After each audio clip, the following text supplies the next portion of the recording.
Je reviens de Guéret, où je suis allé chercher les piquets dont j'ai besoin pour finir mon stand de découpe de bois. Donc je vais enfoncer ça par là. Voilà, parce que bon, j'ai essayé d'attacher avec de la corde, j'ai essayé avec du fil de fer à clôture assez gros. Ça finit toujours par péter.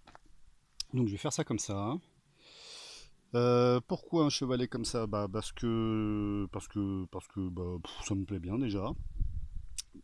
J'ai regardé au magasin le temps que j'y étais, un chevalet qui conviendrait à mon goût, c'est 80 balles, hein, en tôle, avec un système pour coincer les bûches, un truc à cette hauteur là.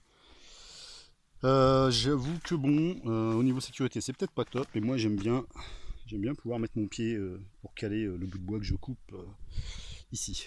Voilà.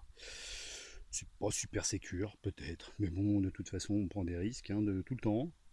Hein, quand je pars bosser la nuit, je prends des risques hein, sur la route avec les chevreuils, les chauffards, le mauvais temps. Bon.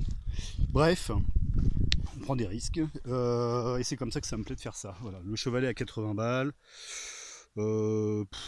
Ouais, non, non. Il y en a des moins chers. Il y en a des moins chers en bois, mais alors, faudra pas trop s'appuyer dessus, quoi. Bon, voilà. Et comme malgré tout, j'ai beau essayer de faire attention, je suis quand même un petit bourrin.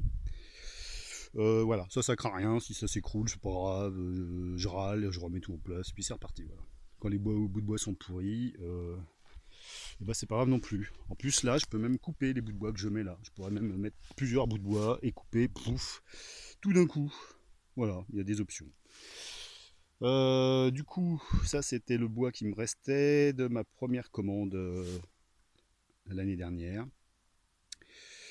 Et ben, j'en ai plus, mais j'ai encore 4 stères d'avance, sauf qu'ils sont à 350 mètres d'ici, enfin 300 mètres, donc 700 mètres aller-retour à peu près, ouais. Bon, ben, je prendrai la brouette. Là, je vais en couper parce que le temps va changer. Et puis j'ai craqué. Comment ça? Comment ça il a craqué? Encore? Bah oui, il craque tout le temps, il est con lui. Bah voilà, il a craqué. Ça faisait un moment que j'hésitais. Alors des hachettes, j'en ai tout un tas.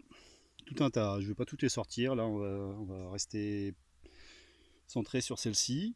Voilà. La première petite Fiskars que j'ai achetée il y a, il y avait une dizaine d'années maintenant. À l'époque, elle n'était pas donnée. Hein. Enfin, c'était peut-être un magasin un peu bobo, j'en sais rien. Quoique bon, c'était en province. Hein. Donc celle-ci, je l'avais achetée pour la mettre dans mon sac d'évacuation lorsque je vivais encore entre la région parisienne et la Normandie. Et où je trouvais qu'en effet, il y avait des raisons de s'inquiéter. Bon, maintenant, je suis en Creuse. Si j'ai des raisons de m'inquiéter, ce ne sont plus tout à fait les mêmes. Mais donc, pour fendre le bois avant de le mettre dans le poêle, enfin dans la nouvelle cuisinière, ça m'arrive. Alors pour l'allumer, je coupe des sortes de grosses allumettes, comme je faisais pour l'ancienne. Sauf que là, du coup, j'utilise ça, pouf, pour commencer à fendre. Et puis si ça résiste, après je tape dessus, poum poum poum, avec celle-là. Voilà. Mais je m'étais dit, ouais, il y a des morceaux un peu plus durs à fendre.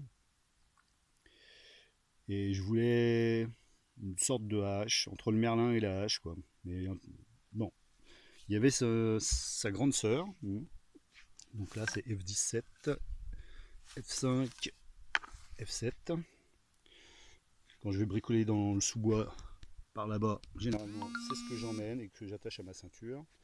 Voilà, les différents étuis.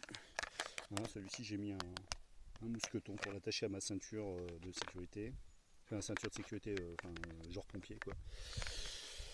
Celui-là aussi, j'ai mis un petit mousqueton. Mais bon, le problème, c'est que ça a tendance à tournicoter à la ceinture, j'aime pas.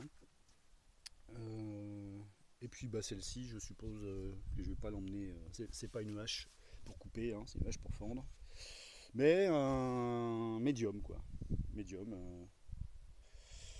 Voilà. Je prendrai peut-être sa grande sœur plus tard, comme ça, oui, histoire d'avoir toute la collection ou presque. Je l'essaierai tout à l'heure.